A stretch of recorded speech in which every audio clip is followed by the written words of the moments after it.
What up, Bulls Nation? We've got a live CHGO Bulls podcast coming up right now on today's show. The Bulls fall to the Kings in Sacramento last night. Triple doubles for Russell Westbrook and Josh Giddey. Matas gets to the free throw line. What did Matas have to say about learning through losses after the game? And some interesting words from Billy about this team not giving up. That's still all ahead next.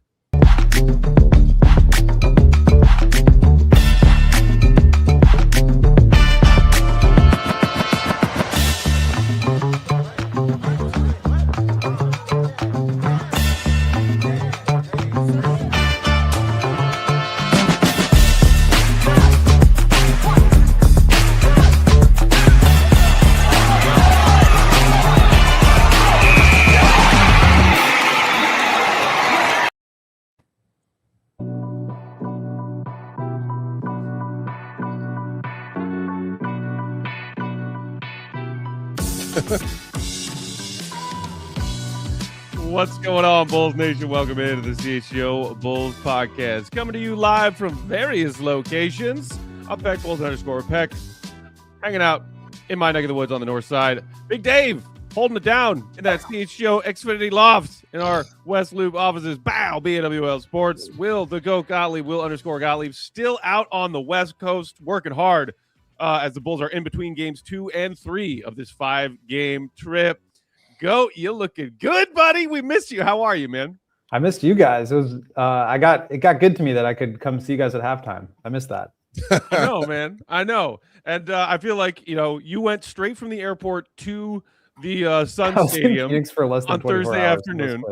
You had to work late. It took you forever to get back to the hotel from the stadium. You had to crash because you had an early flight to get out to San Francisco on Friday morning. So, we all arrived in Phoenix together, and then we saw you for a grand total of 16 minutes while we were in Phoenix. Yeah, it was very brief. I think I was there for 18 hours total, including sleeping. And then, yesterday drove up to Sacramento from the Bay Area and then drove back after the game. So it's been a long trip, but I will say it's really nice to be on the road. I feel like it opens up or the players are a lot more opened up in the locker room and just a little bit easier to build relationships that way. And so it's nice to be out here. Got a good story out of it with Trey Jones about his finishing, which people should go read on the site. And we got one more tomorrow against the Warriors. It sounds like Steph is not going to play, so that's too bad. Always fun to watch him. But it's been a fun trip so far. And we still got one more to go. I like because you can tell when you're in a sunshine place because the quaff cooperates differently when you're around that sun, sir, and it's doing its thing. We can see it. I'm just telling you, we can see it. All right. Well, I appreciate it. We'll see if it holds up when we get back home. Dave, it looks like you escaped the Phoenix sun unscathed. I got a little red, but I swear to God, I was putting on sunscreen every 5 minutes. And we were out at Sloan Park on Friday and again yesterday. Before we dive into Bulls Kings, wanted to shout out everybody who covers baseball with us at CHGO who did a tremendous job. Sean, a one-man wrecking crew with that CHGO White Sox coverage. Dave, you and Sarah Bear went out to their game on Friday. Shout out to Sarah Bear, by the way. She's running things behind the controls today. And then, of course, our big Cubs crew that went out there just crushing it, making all kinds of great content and coverage of those baseball games out in the desert. And shout out to everybody else, Chris, who came along on the trip, sales guy Chris, who's been rocking this Shady Rays partnership with us for years and years and years. We got to, meet Stephanie, the manager of their retail location out in Scottsdale while we were there. Really awesome to see just how much goes into those relationships that we have with a partner like Shady Rays. And I'm glad that I brought several pairs out there because, my God, that sun was shining. But it was really cool to just see how much work goes into making a trip like that happen and to get to hang out with our fellow Chicago sports fans, in and around Chicago, of course, but then also elsewhere. Man, there were Chicago sports fans all over the city of Phoenix this past weekend, man. It was nuts. It was crazy.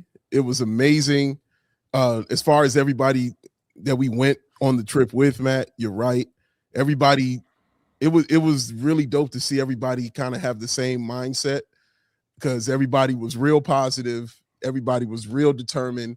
And everybody just really wanted to over deliver and give the best thing possible and do it for Chris and for CHGO.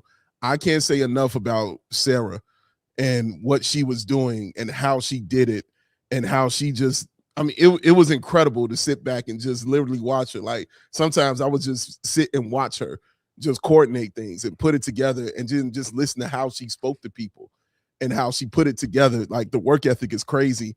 And you've mentioned Sean too. Like Sean Anderson is definitely a one-man wrecking crew. Like he is special to watch, man. And Greg Braggs, I mean, we already know how we could talk about Braggs and all the brilliance of him, but Joey C and the stuff he was doing out there, man, like he was the man on the street. He was producing. He was, you know, talking Bulls. Like he was all over the place. Like it just did not stop with him. Shout out to Rome as well and his wife. Shout out to Stuckey, man. And I mean, and Chris, you mentioned Chris, sales guy Chris. Like, I mean, we can't do this without sales guy Chris.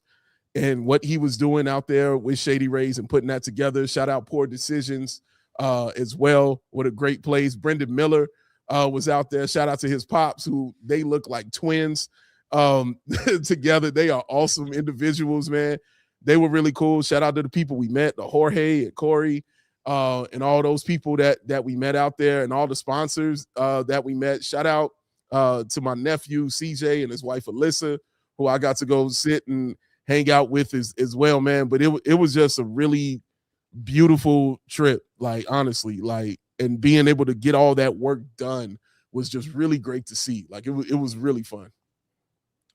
Good times. Glad it was sort of a last minute impulse decision to throw the Bulls crew into this spring training trip, but I'm glad we were able to make it happen. Yeah, great sure. time. And you know, hopefully we'll do it again next year. I was telling Stuckey as we were hanging out at Sloan Park yesterday afternoon, Dave, you headed to the airport early. Goat, you had already moved on to the next step of the Bulls road trip. But and I said to Stuckey, I was like, this probably sounds naive. I had no idea that spring training baseball was such a big deal. Like, man, it is huge. And I was picturing, you know, like, you know, NBA Summer League is like a thing and it's fun and there's a lot of people and like a lot of media, especially like the first couple days, and some fans show out for it. But like, yeah, my God, like it was like Wrigley Field on a packed Friday afternoon in the middle of summer. Like that's how many people were there. It would be like if Summer League, everybody had their own stadiums and you stay there for 3 weeks and you just hit a game every day. I mean, it's insane. It was insane. And the concessions in those places were crazy too. Shout out to the people at the Hyatt Mesa as well. Oh, yeah. We hung out there tough. And the wonderful staff there. Yeah, shout out to those people at the bar as well, man. Shout out to all the people we signed up as far as subscribers. Like, shout out to them as well. Thank y'all for subscribing and liking what we do. But yeah, it was fun, bro. Like we got a lot accomplished out there, and it was just really cool to see, as you can see from those photos from Sarah right there. But yeah, man, everybody was just in unison on one accord with the same mindset out there, and we were working like that. Like it was like ants. You know what I'm saying? Like it was really cool, bro. Like it was really cool just to be a part of that. Everybody on the same page, everybody doing the same thing. Yeah, and just that focus was absolutely there. I just want to make sure I haven't left out anybody. I was going to say shout out to our guy Tim, who you saw in that photo on the left with all of us in the outfield grass after the Cubs win on Saturday. He batted 1,000 essentially. I think he didn't come to the Cubs game on Sunday, but you know he was doing baseball. He was at the Cubs game on Thursday that the early crew arrived in time for. He came out to Poor Decisions. He went on the golfing outing with Braggs and Briggs and the Bears crew. He was everywhere. He also reserved us a great spot out in the left field lawn with a couple of blankets there. You see Grandpa Stuckey took advantage of that and took himself a little mid-afternoon nap because that sun was getting to him. And shout out to Kyle, who also showed up at Poor Decisions. Had a great time chatting with him. Awesome. Shout out the Impossible Shop, who I ordered from every single night when I was there. Shout out to the Impossible Shop, man. Listen, them vegan patty melts was off the chain. Shout out to y'all. Them joints was awesome, baby. And did you guys catch up with Steven, or did that not end up working out? Never did. We were DMing back and forth like Friday and then Saturday. And we had to head out to the ballpark on Saturday. He had to work Friday night. So I didn't quite meet up with him, unfortunately. But shout out to Steven doing great coverage with PHNX right now. Absolutely, and Spencer, shout out to Spencer as well, who was helpful in putting this together. And who's my man? I'm trying to remember. Is it Connor? I'm forgetting. My man, the PHNX, who was there. Connor. Shout out to Connor, man, who was super cool guy. I can listen to him talk all day long, bro. like shout out to Connor, bro. Like super cool and chill dude, man. But yeah, it was fun, bro. It was great. And it was wasn't it that dude who we were hanging out with at the bar back at the hotel on Saturday night? Wasn't his name Dave? It was his like him and his wife hanging out. Yes, and it was. He was like chatting with us about all kinds of college sports. Obviously, a Cubs fan who was there for spring training games. And then you guys got into a wrestling conversation because, of course, you did. Of course, we did. As they were saying their goodnights to everybody, she was like, "Guys, you just like made my husband's trip, like made his weekend." He's like, kid in a candy store, just sit. Oh, there's a hotel lobby bar full of Chicago people who just came out here and will happily sit and talk sports with my husband, so I don't have to. Like, this is delightful. Go. Shout out to them. Yo, I had just got back from seeing my nephew, and I walked in, and then when I walked in, everybody started applauding, and Dave looked at me and was like, "Who the hell are you? Like, like you must be that guy." And then when we talked for a while, he was like, "When I talked for a while, he was like, yeah, you are that guy." I see now. I get it. You are that guy. I understand that. He understood. No, he was cool. Shout out to he never understood, but then he understood. He never understood. Why? But Shady Rays was there. Oh, you're right, Stephanie. Shout out Stephanie. Shout out my man Jay, who was the other guy at Shady Rays. Shout out to him as well, and all his people back in Kentucky. Yeah, man, like it was fun. It was fun, bro. Like that's what I can say. It was fun, hard work, and fun. Hey, Julia. All right. Shout out to everybody for that trip yet again. So as we pivot now to last night's game that happened while Dave and I were flying home, I was fully expecting to open up my ESPN app after taking my phone off of airplane mode. We touched down at O'Hare last night and see, hey, Bulls, another March W. But no, Goat. No. They allowed 126 to the 14-win Kings. Sans Levine, Sans DeMar, Sans Sabonis. But Malik Monk and Maxime Reynaud, who I saw you tweeted a screenshot of your year ago draft ranking, is that I may have been a little too low on this guy because man, does that rookie look good. Yeah, and I had him in the first round and he went 42. Right, yeah. Bulls easily could have made a minor move to go up and get him. And then all of a sudden, maybe you're not talking about figuring out the future of the center position. But yeah, I mean, the Kings, they're just in a tough spot. Listening to Doug Christie talk about them, obviously they had the whole Russell Westbrook media back and forth the other night, which got a lot of headlines, and talking to some of the Kings media just about that and the challenges of covering a team that is this bad, that wasn't trying to be this bad. I mean, this was a team that was trying to compete, trying to make the play-in, bringing Russell Westbrook. He had a great game. Zach DeMar, like that's Sabonis. That's a team you expect to not be a complete disaster, and that is what they've been, a complete disaster.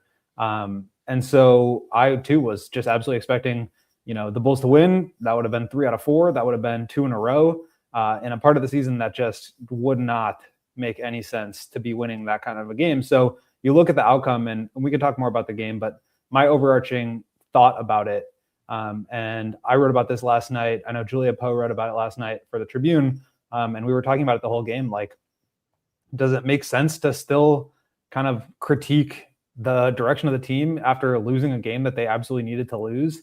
And my answer was like, yeah, absolutely, because the process, as we've talked about so many times, is so wrong. And they were trying to win that game. I mean, Sexton was going crazy at 28 points in 22 minutes before he left with a leg contusion, which may have just been them pulling guys. Was his leg contusion because he had 28 points in 22 minutes and they didn't want him on the floor in the fourth quarter? Like, it's hard to say. I mean, we talked to him after. He said he was kind of trying to flex it, trying to move around it and get back in, but just wasn't quite there, so they shut him down. But either way, it's like you're still playing Okoro and Jalen Smith after he's had multiple calf strains, and Giddey is back out there after multiple hamstring strains. I mean, just the process top to bottom has been so wrong. And for what? I mean, it just doesn't.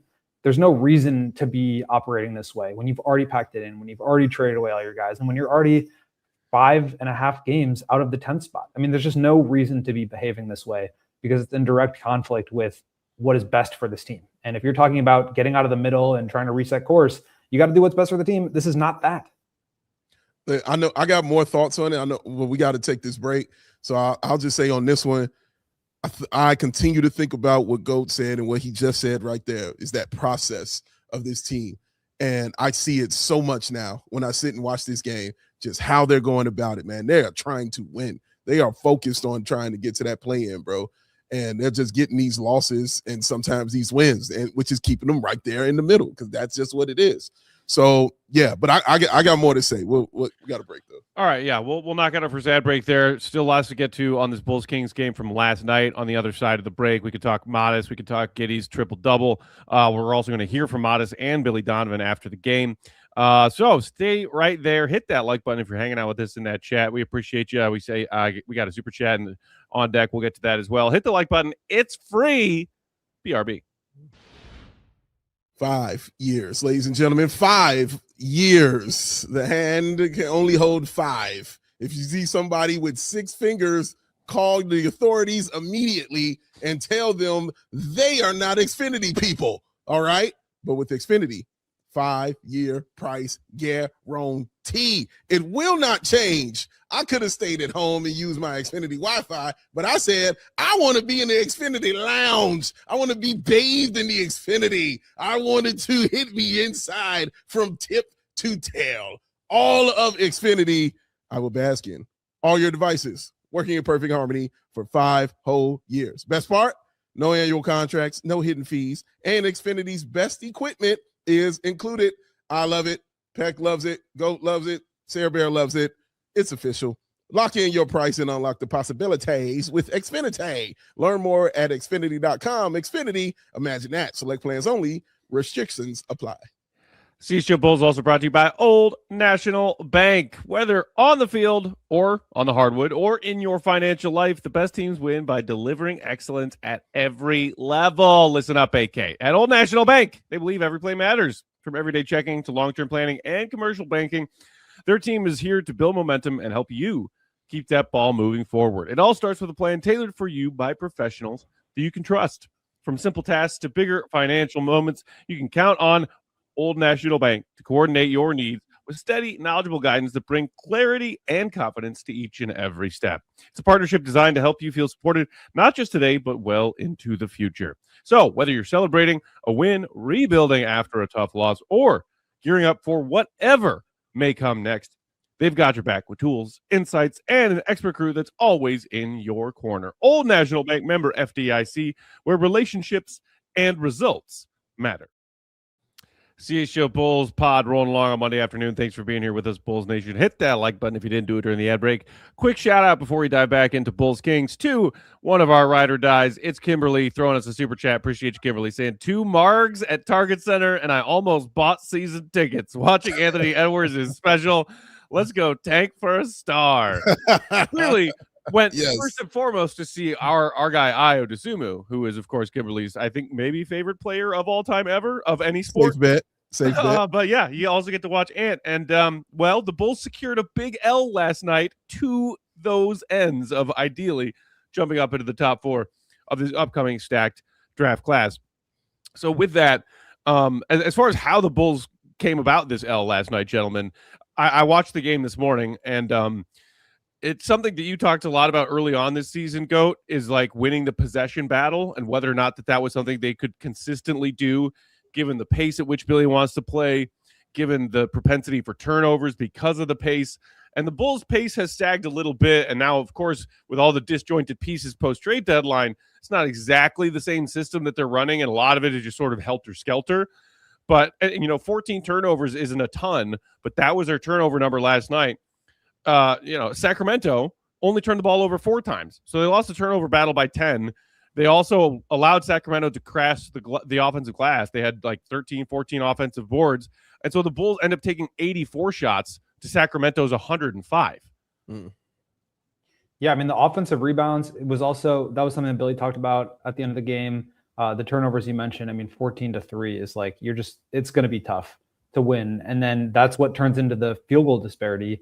But the Bulls' defense was also just not at all resisting any rim pressure. I mean, they were giving up layups left and right.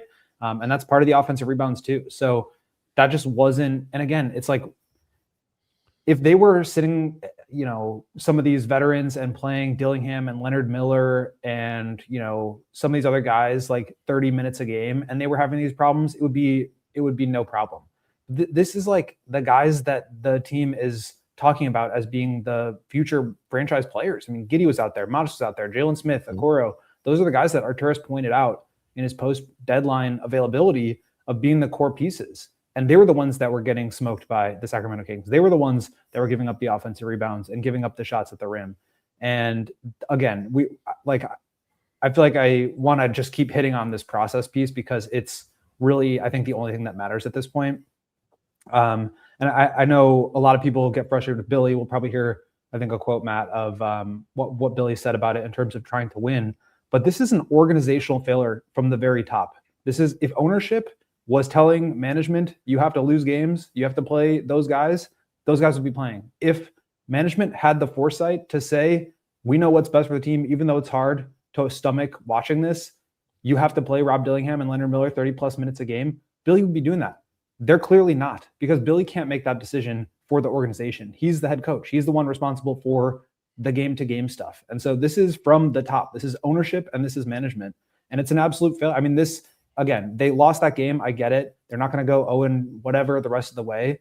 But the process here is all wrong. Entering the tank race when you're in the 10th spot in a lost season is all wrong. I mean, this is how you get trapped in the middle. This is how you get stuck in the middle. And a lot of people have said, oh, you guys wanted them to tank. You wanted them to be bad. No, we wanted them to trade their players at a high point so that they could have assets to start over with.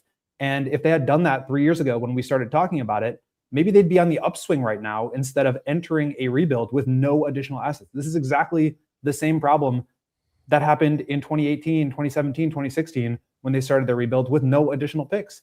We've already seen this movie before. It doesn't end well. And so this is just going to get worse and worse. And there's no real outs, I think, at this point. And that's what's scary. It's not so much about, are they winning and losing games? Are they going to get lucky in this draft? It's like, you got to think a couple years ahead here and what that could turn into. And what it looks like is not much different than what it looked like in 2017 when they traded Jimmy Butler. All facts. So let me read you a few things about this game that tripped me out. Because I was like you, Matt. I was expecting to turn on my phone when we landed and just see by how much the Bulls had won this game. And when I saw that they lost, I was shocked. I was completely shocked. So DeMar DeRozan not being out there with the illness, it was the first game he missed all season. That was his very first game. So I was surprised by that. The Kings hit the most threes in this game that they had hit in the past 10 games. So they were going crazy. And I'm saying that to say the Bulls are either winning and losing based on these teams playing the best or the absolute worst. And we saw both. We saw Phoenix play their absolute worst. And then who blew out Charlotte also, by the way. But then we see the Kings playing their absolute best. Russell Westbrook is now the oldest player in the NBA to ever record a 20, 10, and 10 game with 0 turnovers. That is Russell Westbrook and what he did. The Kings had lost 9 straight games at home. All right? Like, all this was going on and happening. But about the game, so the Bulls, you mentioned the defense. The defense was atrocious. Like, I was watching Giddey get worked by Russell Westbrook and Malik Monk. And Dillingham absolutely was getting worked in that defense. But and of course, when I saw Matas starting at center against Renaud, and you and I were both high on Renaud. You're the one who put me on to him. When I saw it, I was like, oh no, dude, this dude is official watching that game. And you saw how official he could be. And when I found out Matas was playing center, I was like, this is not going to bode well because that dude is a legit center. And you saw that happening right there. Matas did have 3 blocks. Shout out to him for that. But why is Patrick Williams getting minutes over Leonard Miller? What have you seen him do to say, I need to sit this young man down who was playing well and give these minutes over to this trash-ass basketball player for the Chicago Bulls? He was getting completely worked. I watched him get back cut. I watched him forget assignments. I watched him not be resistant on the defensive end. I just saw him play his usual game and getting a lot of time to play his usual game. Why not going with the young fella when Leonard Miller, who had been playing pretty well, at least like saying, hey, I deserve more than, let me see the box score, 1 minute in this game. I deserve a little more than that. How can you look at this dude and say he deserves more minutes than this guy? What the hell has he done for this team and for you this year to say, I'm coming back off an injury? Here's 20 plus minutes right here, sir. It's waiting for you right here. We got your position. I don't know what the hell that was. Stop telling me you're trying to win, and then you're playing this dude right here. You know what I mean? That's not going to be the case, all right? Even if you're trying to lose, then you need to be developing guys. So why the hell is he out there in any capacity? He is ass. He is pure, undeniable ass. And I don't know why he is out here. Just to top onto that, before you chime in with your thoughts on the whole Miller versus P. Will minutes thing, Goat. Yes, I also watched him get cooked on defense consistently throughout this game, Dave, just as you did. You also, on top of that, had the glorious P. Will turnover trifecta. He stepped out of bounds. Yes. He traveled. Yes. And he got a charge drawn on him, just barreling into the lane with no plan. My God, dude. Bada bing, bada boom. He's so I mean, bad. like, what? And you know, you said the 1 minute for Miller. I essentially count last night as a DNPCD because it was the final 80 seconds of a game when Billy finally waved the white flag that Miller played in this game. So I know it's only 17 minutes for Pat. If he played, 30, and like, dude, the flip side of that is like, Pat could be a great tank commander for this team. The more minutes Pat plays, the worse the Bulls will do as a cohesive unit if he is out there. So there's that part of the argument too. But when you do want to take a look at a young player like Leonard Miller and Pat getting minutes is in the way of that, I understand that being a legitimate gripe. And that just goes back to what Goat is talking about the process of this. Like, it's failed. It's flawed. It's terrible. There's like, okay, well, P. Will take commander me right here, sir. Well, now I can't see Leonard Miller, who needs to develop and see what we got in him. It's you know what? I'm going to stop. Go ahead. Go ahead. Well, I think it's like, I get where you guys are coming from. To me, that's like kind of a byproduct of the real issue. I'm okay with Patrick playing because, to your point, Matt, I don't think he's helping them win games. I think he's a negative at this point. So he's probably good for them. And at the very least, like, you could play him, I think, because he's going to be on the team next year. The thing that bothers me is when you're playing guys that are clearly not going to be on the team next year over them. And so you can talk about like the positions and you want to play Patrick and Patrick blocks Leonard Miller. But I mean, Sexton is blocking minutes for other players on the team. They've got 3 guard lineups out there. Like, you could remove him from the lineup and open up some of those spots at the small forward or power forward, or move Matas down to the 3, and that opens up. So I think it's less to me about like Patrick, and I get the frustration with Patrick. It's warranted, but to me, it's about like Yabusele playing 22 minutes and Nick Richards playing 21 minutes. Just some of these guys that we know are not going to be on the team next year that are getting minutes over the developmental guys. And I understand that Billy wants to hold them to a standard. I get why he's doing it that way. But again, that's why it's not on Billy. It's not Billy's decision to make the tough calls for the betterment of the future of the team. That's the front office. And the people who should be holding them accountable are ownership, and they're not doing it. Otherwise, that wouldn't be the case. Like, no coach would ever go above ownership to play who he wants to play if they're giving him a direct order.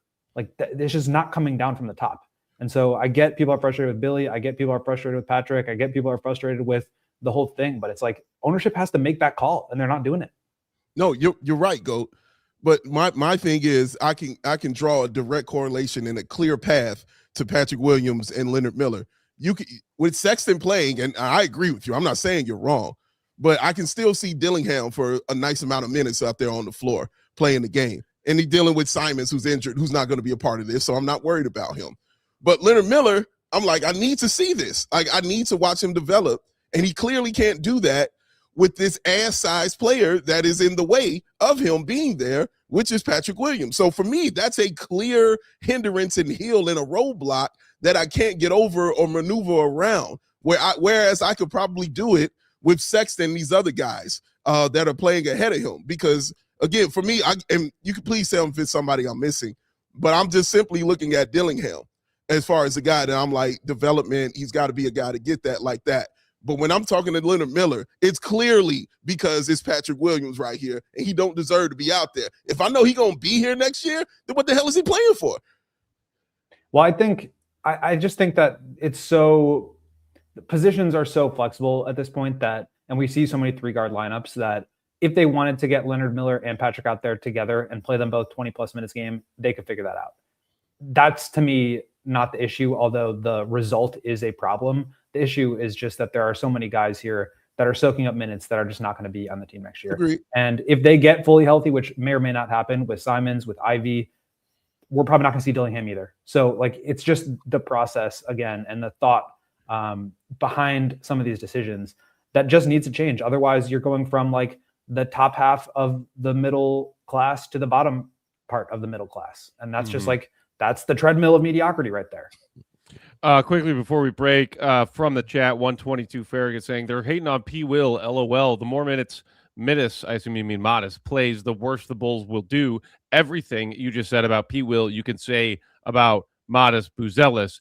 But shout out to Julia, who in the chat pointed out P. Will has been on the team longer than anybody, and the stats haven't changed. That's the point. That's the difference. Nobody is sitting on the show calling Matas Buzelis a superstar in the making. We talk about him as a young player with potential. We used to talk about Pat that way. Now we don't, because his production and efficiency on NBA court has gotten worse every year since his rookie year.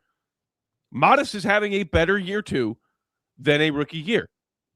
Those are apples and oranges, man. Like, Pat's just stuck here on a bad contract because AK refused to admit that he was wrong about the guy. Matas, you can say, is going through growing pains. Matas didn't have a great game last night. He got to the free throw line 9 times, though. He had 3 blocks last night. I mean, when have we ever been able to say about Patrick Williams? He got to the free throw line 9 times and he blocked 3 shots tonight. Because the answer might honestly be never. Like, legitimately, the answer might honestly be never. Apples and oranges, man. All right, we got to knock out our second half break. When we come back on the other side, we could get to more thoughts on Matas and the game that we saw from Josh Giddey last night, coming back for that ankle for both of them. And then we'll hear from Matas and Billy, who both had some interesting thoughts after the L in Sacramento. Hit that like button if you didn't do it yet. It's free. Be right back. You want to start a business, don't you? Don't even answer it.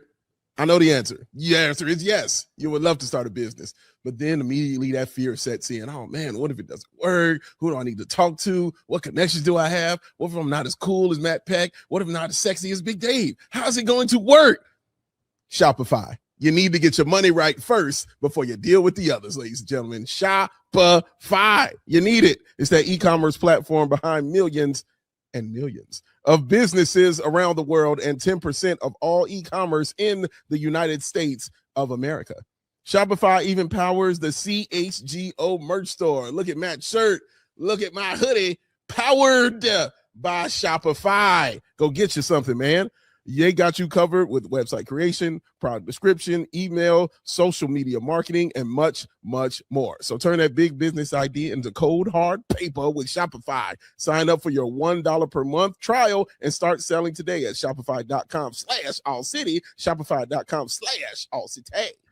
CHGO Bulls also brought to you by Ray Chrysler, Dodge, Jeep, Ram, and right now is your chance to score a great deal at their Declaration of Deals sales event. Head to Ray CDJR on Route 12 today to choose from their huge inventory on new Chrysler, Dodge, Jeep, and Ram models. And right now you can get 0% financing for 60 months on brand new vehicles. Plus, shop over 125 vehicles priced under $20,000. With a friendly team of brand experts, the team at Ray is here to help you during each step of your car shopping journey. Plus, since they prioritize affordability, you know you won't overpay for the vehicle that you need. And with that raised price promise, you can shop confidently, knowing that you will never pay any more with late added fees, extra fees, service fees, hidden add-ons. None of that ever. That's the promise. So don't miss out on the Declaration of Deals sales event for huge savings on new models. For more info, visit RayCDJR today on Route 12 in Fox Lake or raycdjr.com. They've been serving the community since 1963. CHGO Bulls rolled along on Monday. Peck, Big Dave, Goat, Sarah Bear, Queen of the Controls behind the scenes, breaking down this Bulls loss to the Kings last night. So we did see another triple-double from Josh Giddey last night. He officially sorry to cut you off. Before we get into that, I just looked up the Patrick stats because you guys. I did too. Go. He has, in fact, had a 4 assist, 9+ free throw attempt game. It was 14 free throw attempts. That was the infamous 35-point game in Minnesota. But that's the only time in his career he's attempted 9 free throws. The second highest is 8. And then I noticed something crazy, which is that only 11 times in Patrick Williams' career has he scored 20 or more points. I am stunned by that. I don't know why I'm stunned by that. I'm not. That really surprises me. Here's what I looked up, Goat. I looked up the blocks to see if he has had 3 blocks in a game. In the 2022-23 season, he did it 3 times. He had a game he had 4 blocks, then a game he had 3, then he had a game he had 3. Total result of free throws, 2. 2. Spanning all 3 of those games? Spanning all 3 of 2. And in his rookie season, he had a 3-block game again, twice. And again, in both of those games, total 2. 2 free throws. So he's not getting to the line, but he was blocking those shots. So, which is the point. Yes. But yeah, also, it's not surprising. He's ass. I was also looking up, I know we were talking about like his stats staying consistent. And obviously this year, his numbers are down, but in large part due to the fact that his minutes are down. Every year it was like 10, it was like 9.2, 9, 10.2, 10, 9 points per game. And then this year it's down to 7, but his minutes are down to 19.5. But would you care to venture a guess about his, actually, I'll just tell you, his per 36-minute scoring since his second year in the league, 13.1, 12.9, 13.2, 12.9, and this year, 12.9. It is literally the exact same thing. Like it's the same thing every year. And the rebounds are the same too. 5.1, 5.1, 5.4, 5.3. It's just like, it's just crazy. The efficiency is worse. Isn't he shooting sub 40% from the field this season? And last year he shot sub 40. Yeah. But this is even worse. Yeah. Last year was 39.7. This year, 38.9. I should have put the hats out. I mean, for real, man. I got my over the ear headphones on, so I can't throw mine. But yeah, so conversely, look, Matas didn't have a great game last night. Let's get to him before we get to Josh. I feel like Matas did not have a great game last night, but he did some nice things. Again, you got the free throw line 9 times. 3 of them did come when he got fouled taking a 3-point shot, but he also had 2 really aggressive takes of the basket that equated to 4 of those 9 free throw attempts. So I will absolutely give him some credit for that. Dave, you talk about that magic number being 6 free throws a game for Matas this season. I think collectively he's fallen short of that goal. Yes. But when he does have a night where he reaches that goal, and we're going to hear from Matas in a bit, and you asked him, a great question about getting to the free throw line being a way that it can kind of help you through a game where you're struggling a little bit to find your rhythm within the open offense, then, that's something that you can rely upon. And when you talk about that being a difference maker between like a decent, complementary scorer on a team and a leading scorer on a team. Yeah. I mean, that we've talked about it with so many different guys, right? Like the efficiency piece comes from the free throw attempts. You can't necessarily just rely on being a high field goal percentage guy. Like there are guys that can do that. Durant, DeRozan, Gilgeous-Alexander. Like there are players who you can rely on to shoot above 50% from the field, and that's going to make you an efficient scorer. But even if you are an efficient scorer, and like Colin Sexton, for example, a very efficient scorer, but he's not a huge free throw guy, which has kind of capped him as like a very good scorer instead of like an elite premier scorer. And I think that's what the difference can be, because those don't count towards your field goal percentage, right? Those shots that you miss and then end up at the free throw line, you're getting points where you're not taking a shot. And that's where you can become really efficient as a scorer. True shooting percentage is stat that accounts for that. But that's really like the next step, I think, for him, for Giddey, for a lot of these guys to take their scoring to the next level, is to not rely so much on makes and misses, but what they can control. And what they can control is their ability to get to the rim, draw contact, finish through it, and then pick up points at the line, which is really where you can make a living if you're going to be a high-level scorer. And just because we're on the topic, why don't we hear from Matas right now with Taking the Temp. Taking the Temp, brought to you by our friends at Four Seasons, your trusted local experts for heating, air conditioning, plumbing, sewer, and electric. Visit fourseasonsheatingcooling.com for all their special offers and money-saving coupons. That's fourseasonsheatingcooling.com. So Matas was chatting after the game. You asked him that question about getting to the free throw line, and then Julia Poe, shout out to Julia of the Trib, asked him a follow-up question about learning while losing? And I thought his answer to that question was also pretty interesting. Sarah Bear, take it away. Yeah, just seeing one go in is pretty much all it takes. Just when you're out there, you see one go in on the free throw line, and it kind of relieves some stress in the shots that you take. And with my ankle, it felt a little bit stiffer to shoot, and I need to get back to just free flowing out there with no issues. But it felt fine, honestly. First game back, but yeah, as I said, you get into the free throw line, it makes it easier. Offensively, going on with the game. Kind of bigger picture, but we hear from a lot of young players that it can be hard to learn through losses, that losing can maybe kind of create almost a brain fog of just not being able to figure out how to grow within that. Do you feel that at all? Does it feel difficult to kind of learn through losing scenarios, or just kind of in these positions where the team's not able to kind of come up? Yeah, definitely. Losing is a part of winning, and I try to always take something negative and turn it into a positive. So, we lost today. I'm going to go watch the game, see what we can do better, see what I can do better, and, move forward. So that was Matas after the loss of the Kings last night. Shout out to Hugo for getting that locker room footage.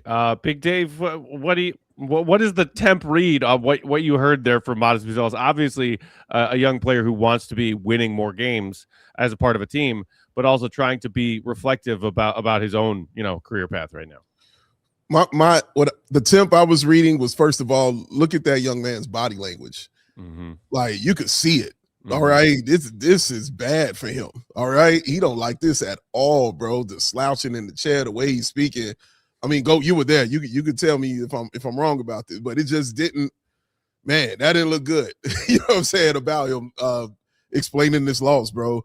I do like him where his mind was as far as turning the negatives into a positives, losing into winning. Those kind of things. That's great to hear. And with him, I don't think it's lip service. I believe he really believes that. It's just, you could tell that it's weighing on him and it's bothering him. But those free throws are key, Matt. As you said, he did not play great. He did not have a great game. 5 of 12 from the field. But looking at that, you look at the free throws. 8 of 9. That is huge. And again, and I've said many times, it is the difference between 15 points and 23 points is the free throw line. And that is the difference right here in the game for this young man who did not shoot well, was 2 of 6 from the 3-point line, and had 3 turnovers as well. 8 of 9. 8 of 9. That is huge for him. He needs to have that focus right there and continue to be focused on getting to the line and finding a way to do that. I want him to be the one that's leading the team in attempts. That's what I want. He needs, because he's the one attacking the rim that I think most eyes are going to be on of any guy on the Chicago Bulls. I think the eyes are on that young man more. So when that's the case and you go into the line, maybe the ref will give you a little break or something like that because they understand, who you are. We know Josh Giddey attacks the rim and things like that, but he doesn't get those same kind of calls that he would get. And Josh Giddey getting to the line, I don't think is a hindrance to his game at all, or help or hindrance is what I'm saying. Of course, you hit more free throws, it's cool. But if Josh Giddey gets two attempts, he's still going to have 18 points, 10 rebounds, and 9, 10 assists. I think that still happens. But with Matas, it's a little bit different, man. You could tell by his game and how he plays. Free throws are very, very key and are going to be very key to his game. If you all remember watching him in Summer League, when he was attacking the rim and attacking, he had a ton of free throw attempts. And that's why in that second game when he was, pissed because he didn't play well in that first one, that's why he had 30, in that game, because he got to the line a ton in that game. So, yeah, I hope he just continues, to plod through this muck and this mire of what this season is and keeps taking stuff from this. But I hope the key thing he takes is I have got to get to the free throw line. And when I get there, hit it at a really fair percentage. And I'm not talking 70s. He's got to be in the mid to high 80s, at least for me, and with how I'm looking at his game. I want him to be in the mid to high 80s. But yeah, those attempts have to be there, Goat. I want to talk about like the mental and emotional component of the losing thing. But I know we got to take another break. We don't. Oh, we don't got to take a break. Mm. But before I get into that, I wanted to put into perspective with the scoring efficiency and the free throw time stuff. 41.7% from the field, Matas was 5 of 12. That's not good, right? Like, I think we can all agree 45 is kind of like a baseline number you want to shoot. And like when you can get up to 50, especially when you're scoring at that kind of volume, above 50, you're really efficient. But he was 62.7 true shooting percentage. That's about 4 or 5% above league average. So that tells you the impact that free throw drawing can have on your efficiency as a scorer. And then on top of it, like he said, I mean, there's the component of like helping open up the rest of your game. Like I think he was like 1 of 6 or 1 of 7 in the first half. But he had gotten to the free throw line a couple of times, and that kind of kept him afloat. And then in the second half, because he had seen the ball go in a few times, that's what opened up, I think, the scoring. And he was able to take over down the stretch. So when you look at like what the Bulls are trying to do in terms of finishing out the season, him having a 26 usage game, him getting to the line 9 times, him scoring 20 points, even though it wasn't efficient in terms of his field goal percentage, it was very efficient in terms of his true shooting percentage. And that's the growth that I think should be looking for when it comes to Matas. And then on like the mentality stuff and the emotion stuff, it's hard in there. Like it really is. And I get it's tough to lose games. It's tough to cover a losing team. The players don't want to lose. They take it personally. I get all that. But at a certain point, like, and it's nothing personal against them, but like you just can't care about that right now. Like Arturas has said this a couple of times over the past that like the players that they brought in at the deadline last year really appreciated that they went for it last year as opposed to going towards the bottom. And it's like, that doesn't matter. What matters is the overall health of the team and putting your team in the best position to succeed, even when it's the hard thing to do. And they have to get through it. And then again, you point to examples like the Detroit Pistons or even the Thunder that Giddey brought up the other night after they played them, is they went from the worst team in the league to the best team in the league in 2 years. I don't think that they really built up a ton of losing habits that really affected the players long term. I mean, they won a championship 2 years later. Like that just doesn't, in my mind, affect things. I know it's hard to sit through, but in a year or two, nobody's going to remember an extra loss or two in March of a down year when you've already given up. Like that stuff goes away quickly, and you have to be thinking big picture enough to step outside of that and think about the actual impact on the health of your team long term. Otherwise, you're always going to be having those kinds of seasons, and you're always going to have to make the hard decision of, do we need to sell off pieces to try to reset here? But they don't really have a lot of pieces to sell off because they don't have a lot of good assets. Or do we try to keep making this push and be a perennial play-in team? Like those are the choices that you're going for at this rate. And I think it's really important to, when it comes to the injury stuff, when it comes to winning and losing games, like you have to protect the players from themselves. And that means making hard decisions for them, even though it's uncomfortable. And again, I just don't see this organization doing that. And it starts at the top. Go. Let me ask you, do you think that how they're going about it is doing a disservice to these players like Matas and Giddey like that?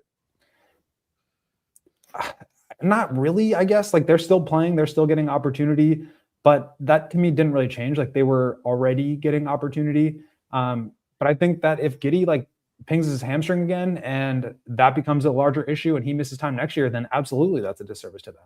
So I think they just need to be thinking big picture. They're already basically mathematically eliminated from the plan. Like what are they playing for here other than pride and integrity? And that's an ego thing, right? Like that's them saying, I can't stand losing, so I'm going to keep trying to win, even though it's at odds with what's in the best interest of the team.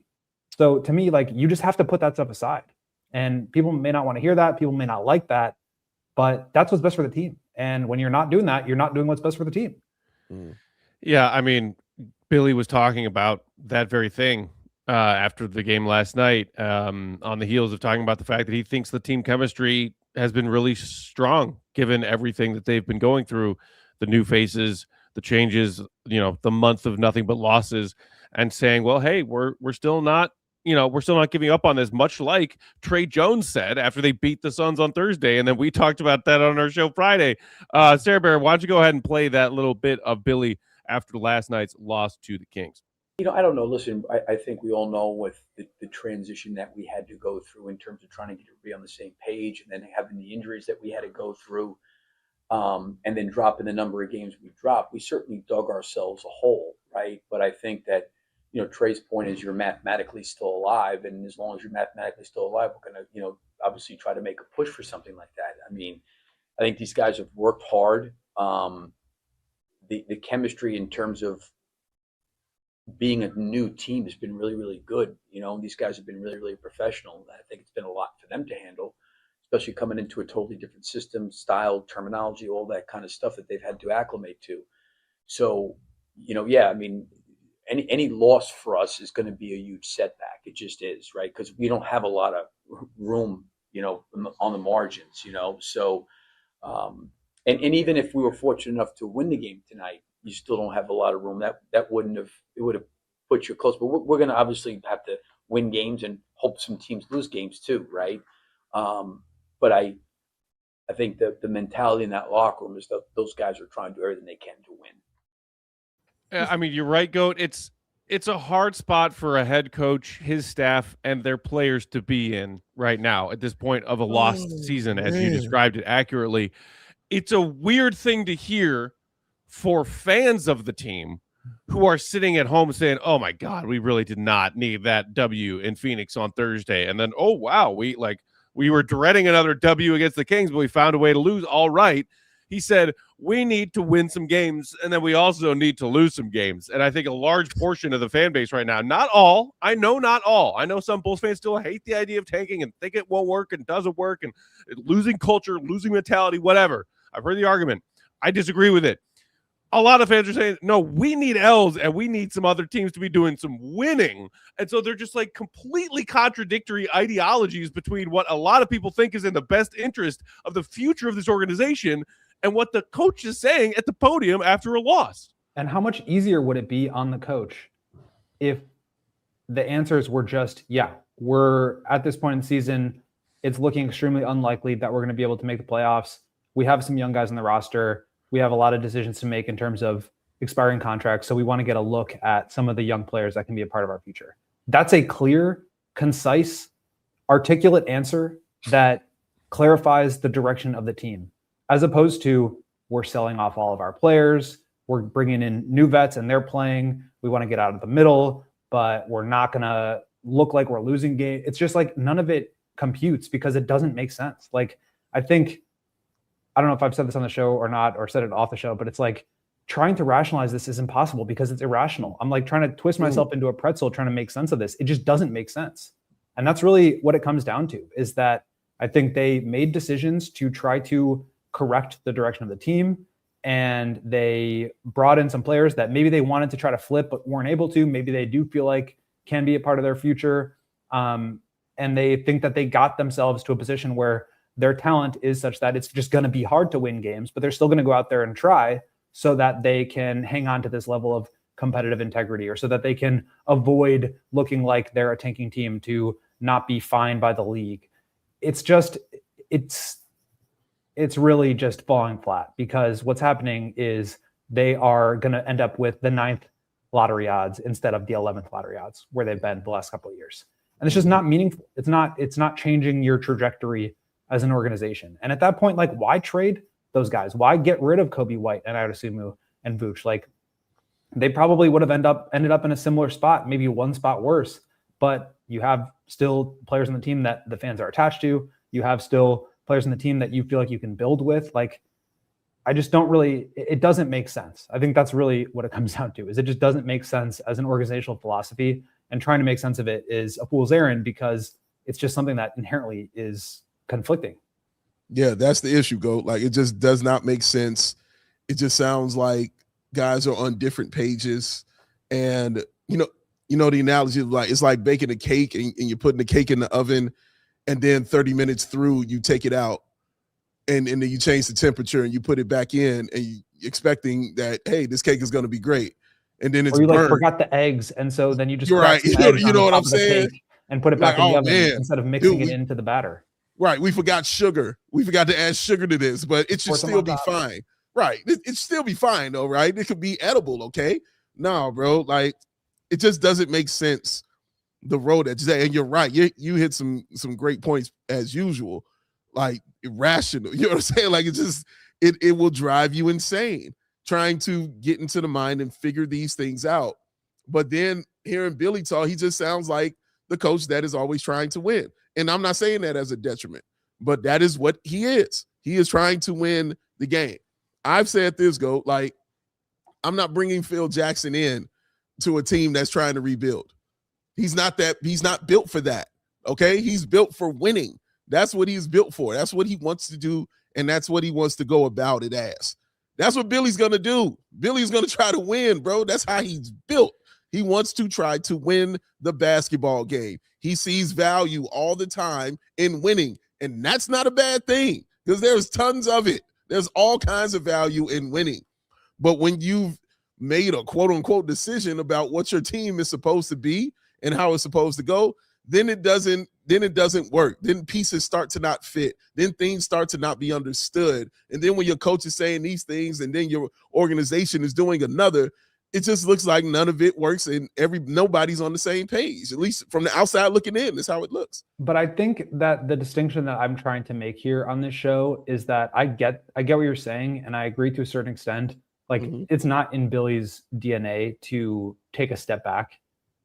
But Billy, I think, is the best leader that this organization has had in a really long time. I'm talking about, like, not just coach, not just like manager, he is the best leader and figurehead that this organization has had probably since Tom Thibodeau, maybe even before that. He's really good at that. He's a leader in the organization. People look to him.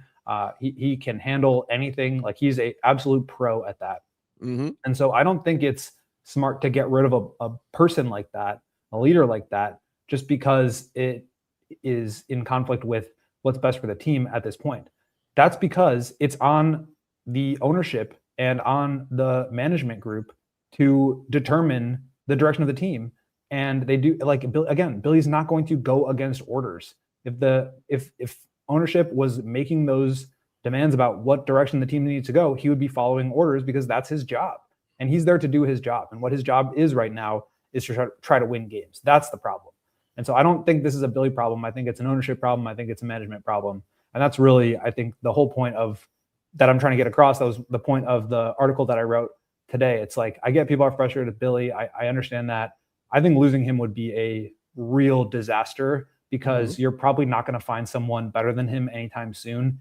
And the team is still going to be floundering. And you have all these questions about management and ownership. And he's like the one that's helping, stabilize the ship. And so, like, I get it. I would be understanding if they wanted to move on or if he did. But to me, the problems are way above him, and they always have been. But that's my point. What the hell are the orders? You know what I mean? That's my point. The orders are to try and win games. I'm saying, that's the point. Yeah, I'm saying if Billy is saying this and then they're acting like they're doing something else, then there's a miscommunication somewhere that is happening between the organization and Billy Donovan. And again, this is outside looking in as I'm seeing it. When you make all these moves that you've made to trade all these players and act like you're starting over, but then you're not at the same time starting over. And then what are the orders you're sending down to the coach to tell him what you're going to do? That's what I'm saying. I'm not saying it's Billy's fault. And I'm not saying that he's not a great leader or starting, but I am saying this man wants to win basketball games, period. That's what he wants to do. That's not a bad thing. If Billy is here again, I'm not mad at that at all. I'm not upset at that. But what the hell are the orders that he is being presented from the organization? So he says it where I'm not sitting here listening to him like, what? You know what I mean? And I'm like, what is going on here? Yeah. And I think the orders are in conflict with the actions. That's more of the issue to me. It's not what Billy is saying or how the team is the approach that they're taking on the floor. It's that the actions that this team took at the deadline are in direct conflict with, one, what is the best thing for the future of the franchise, and two, what it's signaling that the team was supposed to be trying to do the rest of this year. And it's not doing that. You're not seeing the development from guys like Dillingham and Leonard because it's not playing. You're not seeing the team get into markedly better draft position because they were already out of that race. And maybe they can get down to 8th, or maybe they jump in the lottery. We don't know how that's going to play out, but we do know that the process has been very incongruent with what they're actually trying to do. A few more comments from the chat here as we wrap up. Tom Skelton saying Billy probably has too much pride to say anything else regarding some of his post-game comments after Bulls wins or losses, and I think that there's absolutely truth in that. Speaks to what you were saying, Goat. Andrew McKay saying, last year I said competitive integrity would be rewarded by the basketball gods at lottery time. Lesson learned, F that. Who needs the competitive integrity or the ethical tanking? Come on. Basketball gods aren't real, but the lottery odd numbers are. Preach. Hate Facts. And Beef Dip will wrap us up from the chat saying, AK needs to turn left and hit us with Magnum. I'm sick of the same look. I feel like I'm taking crazy pills. Join the club, Beef Dip. Join the freaking club. All right. Well, so I know we didn't get to Matas' triple-double or Josh's triple-double that much. We didn't talk about Dillingham really in this game. I saw people talking about him towards the end of the chat. Maybe we'll touch on both of them in pregame tomorrow night because it's still worth talking about. But there were a lot of things to get to. So we will be live pregame tomorrow night, 8:30 Central Time, ahead of Bulls at Warriors. Goat, you will be at the, what do they call it now? Chase Center? The Chase Warriors. Center. There you go. Goat, still one more game on his trip before he heads back home out west. Read his stuff that he's been writing on this trip, allchgo.com. Become a diehard so you can read all of his stuff, the very best of his stuff. A great chat with Trey Jones about his role on this team. And then what you dropped this morning about the sort of disparate philosophies of what's going on right now with what the Bulls are doing at various levels of the organization. That's right. Follow him and make sure you're following him throughout tomorrow night's game in Golden State at Will_Gottlieb. Big Day Pow, BWL Sports. I'm Bulls_Peck. We are CHGO_Bulls. You could also, by the way, head to that CHGO Bulls playlist at the CHGO Sports YouTube channel if you want to watch the full post-game interviews of both of these first two West Coast games, Phoenix and Sacramento, from our dutiful guy, Willie Gottlieb, getting that post-game locker room footage, as well as Billy Donovan. Shout out to Sarah Bear, Queen of the Controls, hanging out with us. And we will talk to you all 8:30 Central Time for live pregame tomorrow night. Hit the like button on the way out. It's free. Appreciate you, Bulls Nation. Thanks for tuning in today and every day. Have a great Monday night. We will talk to you tomorrow. See you. Love y'all, man. Peace. We all silly like the mayor.